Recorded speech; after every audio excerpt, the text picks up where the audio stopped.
नंदुरबार जिले के अक्कलकुवा में विदेशी नागरिकों को आश्रय देने वाले मदरसों के खिलाफ सकल हिंदू समाज द्वारा एक बड़ा जन आक्रोश मार्च आयोजित किया गया है। ये मार्च विदेशी नागरिकों के मदरसों में ठहरने के मामले की गहन जांच की मांग के साथ साथ राज्य के सभी मदरसों पर कड़ी निगरानी रखने की अपील करता है। नंदुरबार जिले के अक्कलकुवा में विदेशी नागरिकों को मदरसों में ठहराए जाने पर सकल हिंदू समाज ने विशाल जन आक्रोश मार्च निकाला। मार्च में भाग लेने वालों ने मदरसे की गहन जांच और विदेशी घुसपैठियों के खिलाफ कार्रवाई की मांग की। श्री क्षेत्र गोदावरी धाम के महंत रामगिरी महाराज और अन्य नेताओं ने प्रशासन की लापरवाही पर सवाल उठाए।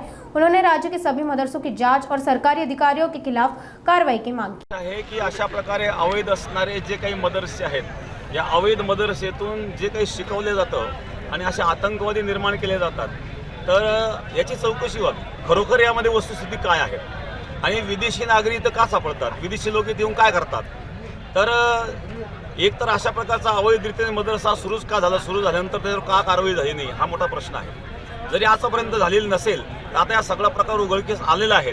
हा आता उघडकीस आल्यामुळं या मोर्चाचा उद्देश हा आहे की याची सखोल चौकशी व्हावी आणि जे याच्यामध्ये दोषी असेल त्या दोषींना शिक्षा झाली पाहिजे आणि ज्या प्रशासकीय अधिकाऱ्यांनी यांना मदत केली असेल अशा प्रशासकीय अधिकाऱ्यांचं निलंबन सुद्धा यातून झालं पाहिजे। नंदुरबार सोबत चौकशी प्रत्येक ठिकाणी झालीच पाहिजे, कारण तिथं नेमकं काय चालू आहे हे कळालं पाहिजे।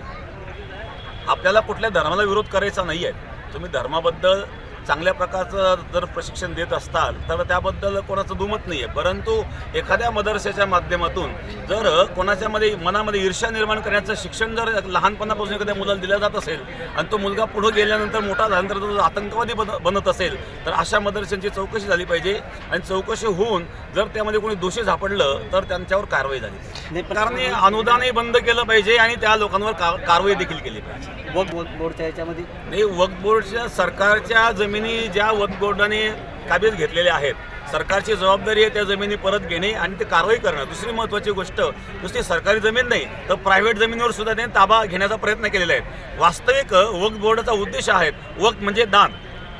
जे समजा दान दिलेलं आहे, वक्फ बोर्डाला ज्याने कोणी दान दिलं असेल त्या दान दिलेल्या प्रॉपर्टीचा विनियोग करण्याकरता जर तुमचं बोर्ड स्थापन झालेलं असेल तर त्याबद्दल कोणी दुमत नाही। कोणी दान दिलं तुम्ही स्वीकारा, त्याचा विनियोगही करा, परंतु त्या नावाखाली जर तुम्ही जमिनी बळकवण्याचा प्रयत्न करीत असेल तर त्याला आमचा विरोध आहे। मध्ये आता हा बॉर्डरचा जिल्हा आहे आणि या परिसरामध्ये या मदरस्यांच्या माध्यमातून काही ठिकाणी इस्लामीकरण करण्याचा प्रयत्न होतोय। काही ख्रिश्चन मिशनरी या ठिकाणी काम करतात की जे आदिवासी लोक असतात, भोळे असतात, त्यांना कुठल्या प्रकारचं ज्ञान नसतं।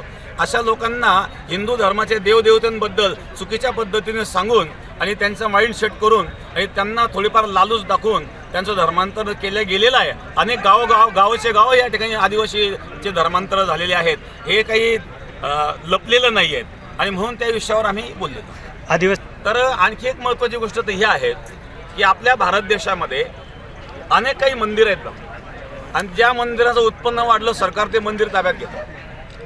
असे अनेक मंदिर सरकारने ताब्यात गेले। उदाहरणार्थ समजा शिर्डीचं साईबाबा मंदिर असेल, पंढरपूरचं पांडुरंगाचं मंदिर असेल, परंतु भारतामध्ये एकही मदरसा नाही आणि एकही चर्च नाही की ती सरकारने ताब्यात घेतली। मग ज्यांचे हजारो कोटीचे टर्नओव्हर आहेत असे स्थानं सुद्धा, असे मदरसे कधी सरकारने ताब्यात घेतले नाही, असे चर्च कधी सरकारने ताब्यात घेतले नाही। तर नियम सर्वांना जर सारखाच आहेत, तुम्ही जर सर्व धर्म समभाव म्हणतात, मग जो नियम हिंदून करताय तो ख्रिश्चन करता का नाही, तो मुस्लिमान करता का नाही?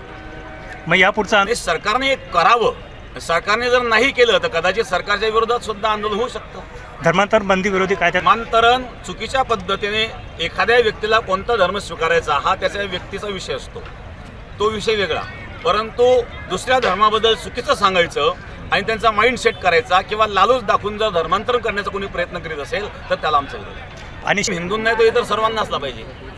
सर्वांना एकीकडे तुम्ही म्हणता सर्व धर्म समभाव, मग या ठिकाणी भेदभाव का होतो?